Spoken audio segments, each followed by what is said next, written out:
नमस्कार,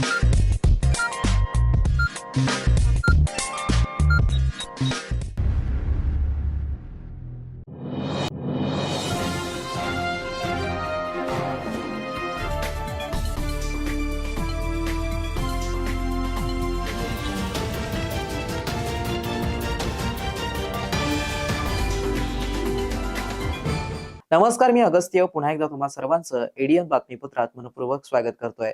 आज दिवसभरात घडलेल्या संपूर्ण घटनांचा आढावा आपल्याला घ्यायचाच आहे, परंतु त्या अगोदर नजर टाकूया आज दिवसभरात घडलेल्या काही महत्त्वाच्या आणि ठळक घडामोडींवरती। अमित शहाने लाठीचार्जचा आदेश दिला, देशाच्या भविष्यापेक्षा नरेंद्र मोदी यांची त्वचा ब्राईट। कॉक्रोच जनता पार्टीचे संस्थापक अभिजित दिपके यांची मोदी सरकारवरती टीका। पुण्यश्लोक अहिल्यादेवी होळकर शेतकरी कर्जमुक्ती योजना 2026 जिल्ह्यातील 1,05,128 शेतकरी पात्र, लाभ घेण्याचं जिल्हाधिकाऱ्यांचं आवाहन। तर धक्कादायक, सोयाबीन तेलापासून गाईचं बोगस तूप आणि पनीर, छत्रपती संभाजीनगरात अमोल दूध डेअरी सील। आता बघूया सविस्तर बातम्या। अमित शहाने लाठीचार्जचा आदेश दिला, देशाच्या भविष्यापेक्षा नरेंद्र मोदी यांची त्वचा ब्राईट आहे असं म्हणून कॉक्रोच जनता पक्षाचे प्रमुख अभिजित दिपके यांनी माध्यमांशी बोलताना मोदी सरकारवरती राग व्यक्त केलाय। पोलिसांवर जी दगडफेक करण्यात आली आहे ती भाजपच्याच गुंडांनी करण्यात आलेली आहे, भाजपच्याच गुंडांनी केलेली आहे। मी आंदोलन ज्या दिवशी सुरू झालं त्याच्या पहिल्या दिवसापासून म्हणत होतो की बीजेपीचे गुंड या आंदोलनात पाठवण्यात येतील आणि जे अशा प्रकारच्या गोष्टी करतील आणि त्याचा आरोप आमच्यावर लावण्यात येतील। कुठल्याही स्टुडंट प्रोटेस्टरनी जो 1 महिन्यापासून आमच्या सोबत होता, सीजेपीच्या कुठल्याही स्टुडंट प्रोटेस्टरनी पीसफुली प्रोटेस्ट करणाऱ्या माणसांनी असं केलेलं नाहीये, मुलींनी असं केलेलं नाहीये। हे जे काय केलेले बाहेरून जे भाजपने गुंडे पाठवले होते त्यांनीच केले होते आणि जे पोलिसांसोबत झाले तेही वाईट आहे। पण बघायला गेलं आपण दगड कोणी आणून ठेवली होती? दगडांनी भरलेला जर ट्रक उभा होता जंतर मंतरवर, तो कसं काय आला? तो पोलिसांनी जाणून ठेवला, हे मला कसं काय माहिती? जेव्हा मी पोलिसांना विचारलं हा दगडांनी भरलेला ट्रक इथं करतो काय 20 जुलैला सकाळी, तेव्हा पोलिसांनी मला सांगितलं हा एमसीडीचा ट्रक आहे। दगडांनी भरलेला ट्रक हा जंतर मंतरवर काय करतो?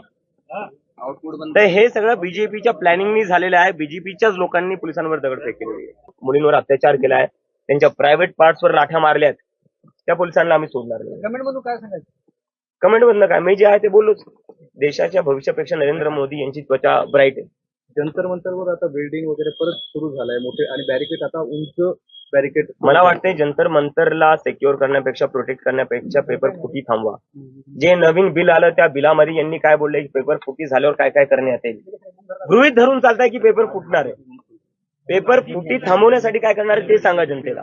राज्य शासनाच्या पुण्यश्लोक अहिल्यादेवी होळकर शेतकरी कर्जमुक्ती योजना 2026 अंतर्गत जिल्ह्यातील सुरू असलेल्या कामकाजाबाबत जिल्हाधिकारी विनय गौडा जीसी यांनी अधिक माहिती दिली असून शेतकऱ्यांनी याचा लाभ घेण्याचं आवाहन त्यांनी केलंय। सर्वांना नमस्कार।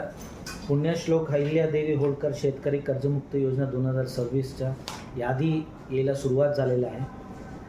मी सर्व शेतकरी बंधूंना विनंती करतो की तुम्ही जाऊन जो यादीमध्ये नाव आहे जवळच्या आपले सरकार सेवा केंद्र या CSC सेंटरमध्ये KYC करून घ्या, ताकी तुमच्या कर्ज जो आहे ते इमिडिएटली क्लिअर होऊ शकतात आणि शासनाकडनं बँकेला ते निधी येईल आणि कर्जमुक्तीच्या पूर्ण प्रोसेस कंप्लीट होते। आपल्या जिल्ह्यात आतापर्यंत एलिजिबल फार्मरचा काउंट जो अपलोडेड डॉक्युमेंट्समध्ये 2 लिस्ट आलेला आहे, त्याचा आकडा आहे 1,05,128 आणि त्याच्यापैकी जवळपास 40,229 लोकांच्या KYC झालेला आहे आणि 64,899 यांच्या KYC पेंडिंग आहे। ज्यांच्या KYC पेंडिंग आहे त्यांना विनंती करतो की तुम्ही लवकरचे लवकर KYC जवळच्या आपल्या सरकार सेवा केंद्र या CSC सेंटरमध्ये तुम्ही करावे। अजून एक विषय मी सांगू इच्छितो की बरेचशा आता KYC करताना कर्जाच्या रकमेमध्ये काही तफावत दिसतोय म्हणून बरेचशा संभ्रम निर्माण झालेला आहे। त्याच्या बाबतीत मी असा खुलासा देऊ इच्छितो की पूर्ण जो कर्ज माफी आहे 2 लाखपर्यंत असणार आहे, प्रत्येकानं संपूर्ण, त्याच्यामध्ये कोणताही कमी नाही असणार आहे। फक्त जो गव्हर्नमेंट आणि बँकेमध्ये करार झालेला आहे कर्जाचा प्रकार पाहून बँक स्वतःहून ते काही हेअरकट त्यांच्या पॉलिसी अनुसार घेणार आहे। तो हेअरकट प्रत्येक कर्जाच्या वरती वेगवेगळा आहे, 35% जो निधी येणार आहे असा मिळून 2 लाख होतील. तो त्याच्यामुळे कोणताही संभ्रम ठेवू नका. 2 लाखपर्यंतच्या संपूर्ण कर्ज तुमच्या माफ होणार आहे. मनोज जरांगे पाटलांनी अभ्यासपूर्ण मागण्या मांडाव्यात असं मत डॉक्टर शिवानंद भानुसे यांनी माध्यमांशी बोलताना व्यक्त केलंय. मनोज जरांगे पाटील यांनी सरकारकडे मागणी केली आहे की 58 लाख कुणबी नोंदी असताना सरकार प्रमाणपत्र का देत नाही. यावर प्रतिक्रिया देताना ओबीसी नेते बबनराव तायवाडे म्हणाले की या 58 लाख कुणबी नोंदी 1967 पूर्वीच्याच आहेत. याची प्रमाणपत्र मिळालेली आहेत. त्यामधले जवळपास 38 लाख विदर्भातले आहेत, काही खानदेशमधले आहेत, काही कोकण आणि पश्चिम महाराष्ट्रातले आहेत. बबनराव तायवाडे म्हणतात ते अगदी तंतोतंत खरं आणि बरोबर आहे. मराठवाड्यात मात्र मनोज जरांगे पाटलाचं आंदोलन सुरू झाल्यानंतर 51,000 नोंदी, त्यानुसार 3,11,000 प्रमाणपत्र आणि 13,500 व्हॅलिडिटी झालेले आहेत. हे मनोज जरांगे पाटलाच्या आंदोलनाचं यश आहे. परंतु आमचं जरांगे पाटलांना सातत्यानं सांगणं आहे, म्हणणं आहे की कधीतरीच एवढा मोठा समाज कुठल्या तरी व्यक्तीच्या पाठीशी उभा राहतो, एवढं मोठं आंदोलन उभं राहतं, तेव्हा आपण मागण्या करताना अभ्यास पूर्ण केला पाहिजे. अभ्यास आणि अनुभव असणारी मंडळी आपण सोबत ठेवली पाहिजे. त्यामध्ये आदरणीय पुरुषोत्तम खेडेकर साहेब असतील, आता हयात नाहीत पण आंदोलन सुरू झालं तेव्हा हयात होते असे शशिकांत पवार साहेब असतील, माजी न्यायमूर्ती बी जी कोळसे पाटील असतील, किंवा अजून अशी तज्ज्ञ मंडळी, अनुभवी मंडळी ज्यांचं योगदान आहे, अशी बरीच मंडळी आहेत ज्यांना आपण सोबत ठेवलं पाहिजे, ज्यांचा सल्ला घेतला पाहिजे आणि त्या सल्ल्यानुसार आपण मागण्या केल्या पाहिजेत. तरच आपण समाजाच्या पदरात काहीतरी देऊ शकू, पाडू शकू. आम्ही आमच्या घराचं काम सांगत नाहीये. हजारो लोकांनी निवडून दिलंय, त्याचं काम होत नसल्याने सभागृहामध्ये हा प्रश्न उपस्थित करतोय. अधिकारी प्रत्येक बैठकीत थातूरमातूर उत्तर देऊन विकास काम करण्यास टाळाटाळ करतायत असा आरोप संतप्त नगरसेवक यांनी स्थायी समितीच्या बैठकीत केलाय. शहरातील व प्रभागातील ड्रेनेज विविध समस्यांविषयी स्थायी समितीच्या बैठकीत वंचित बहुजन आघाडीचे नगरसेवक अमित भुईगळ यांनी प्रश्न उपस्थित केला. गेल्या अनेक महिन्यांपासून संबंधित अधिकाऱ्यांना याविषयी विचारणा करत येत असताना सुद्धा अधिकारी प्रत्येक वेळी थातूरमातूर उत्तर देऊन ते विकास काम करण्यास टाळाटाळ करत आहेत. याविषयी इतर सदस्यांनी अधिकारी ऐकत नसल्याचा आरोप केला. या प्रसंगी सभापती यांनी सुद्धा ताकीद देत यापुढे असं उत्तर देणं अपेक्षित नसून योग्य खुलासा करण्याचे निर्देश दिले. अमित भुईगळ यांनी तीव्र नाराजीसह आपला रोष व्यक्त केला. आम्हाला हजारो लोकांनी निवडून दिलं असून आम्ही काही आमचं काम, घराचं काम सांगत नसून प्रभागातील नागरिकांचे प्रलंबित समस्या दूर करण्याचं काम सांगत आहोत, अशी संतप्त प्रतिक्रिया सभागृहामध्ये व्यक्त केली. यावेळी अतिरिक्त आयुक्त रणजित पाटील यांनी मध्यस्थी करत सदस्यांच्या भावना लक्षात घेऊन लवकरच विकास काम करण्याचं आश्वासन सभागृहात दिलं आहे. रिटायर व्हायला तर तुम्ही असं समजा तुम्ही सगळ्याला तुमच्या पाठीमागे चौकशी लागली तर तुम्ही परेशान होशील ना. नाही तर पाणी पुरवठा रिटायर तर होऊन जाशील तुम्ही. नाही पाणी पुरवठा ड्रेनेज बद्दल काय बोलायचं. माननीय सभापती साहेब, सन्माननीय सभागृह, हे प्रत्येक वेळेला सांगतात की काम करून घेऊ आणि करत राहू. याच्यावर काहीच त्याच्यावर सोल्युशन निघत नाही. कारण खऱ्या अर्थाने माहिती मागितली मी, त्याच्यामुळे त्यांना असं वाटायला आपण सुटलेलो याच्यातून. मग किती आता मी कमीत कमी आता कंटाळा आला मला याला सांगू साहेब, आमची एक काम करायची पद्धत आहे.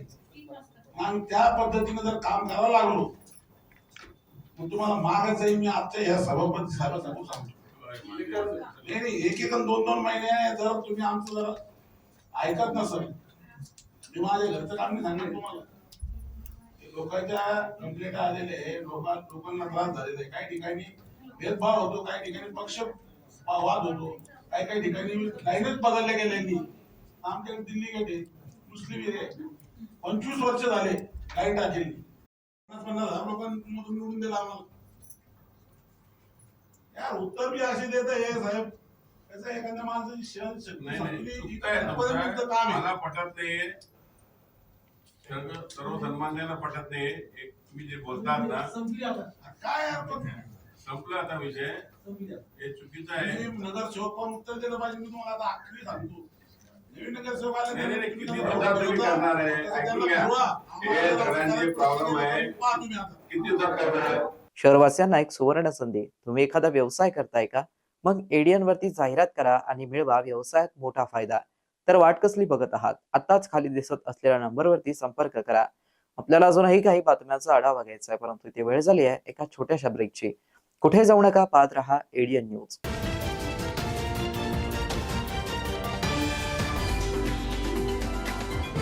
सायबर पोलीस ठाणे पोलीस आयुक्तालय छत्रपती संभाजीनगर सर्व जनतेस आवाहन करण्यात येते. आजच्या डिजिटल युगात इंटरनेट आपल्या आयुष्याचा अविभाज्य भाग बनलाय. पण जितकं इंटरनेट उपयुक्त आहे तितकंच ते धोकादायकही ठरू शकतं. म्हणूनच सायबर जागरूकता अत्यंत महत्वाची आहे. कोणत्याही अनोळखी व्यक्तीला आपला OTP, ATM पिन, CVV किंवा बँक खात्याची माहिती कधीही सांगू नका. लक्षात ठेवा, कोणतीही बँक किंवा सरकारी संस्था फोन करून अशी माहिती कधीच मागत नाही. अनोळखी लिंकवर क्लिक करू नका आणि संशयास्पद ऍप्स डाउनलोड करू नका. अशा लिंकमुळे तुमचा मोबाईल हॅक होऊ शकतो किंवा तुमची वैयक्तिक माहिती चोरीला जाऊ शकते. प्रत्येक ऑनलाईन खात्यासाठी मजबूत आणि वेगळा पासवर्ड वापरा. शक्य असल्यास 2 फॅक्टर ऑथेंटिकेशन म्हणजेच 2FA सुरू ठेवा.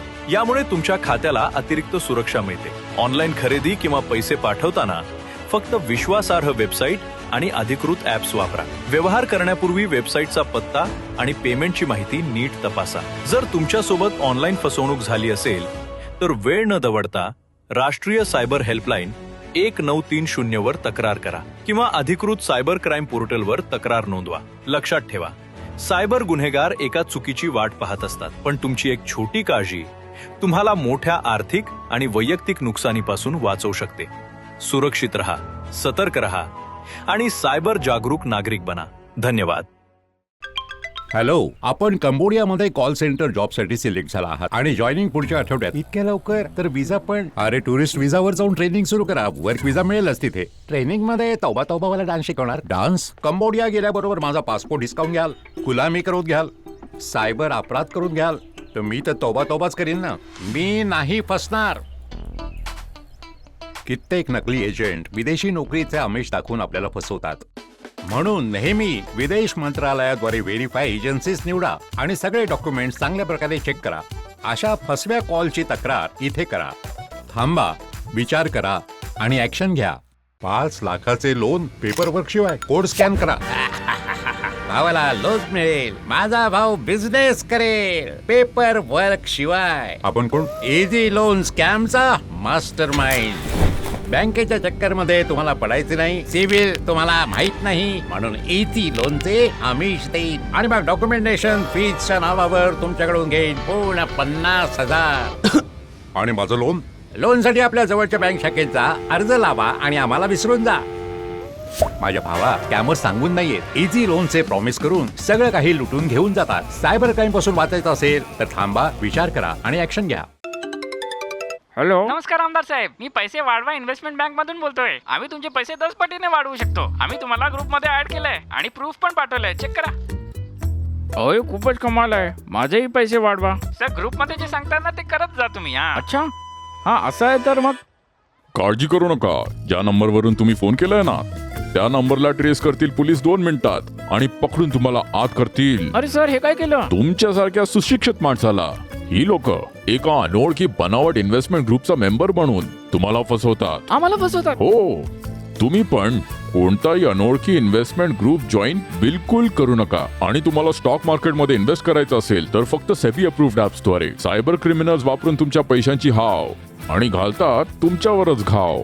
ही घटना घडल्यास त्वरित कॉल करा 1930 किंवा तुमची कंप्लेंट जी स्क्रीनवर वेबसाईट आहे www.cybercrime.gov.in वर तुम्ही नोंदवू शकता.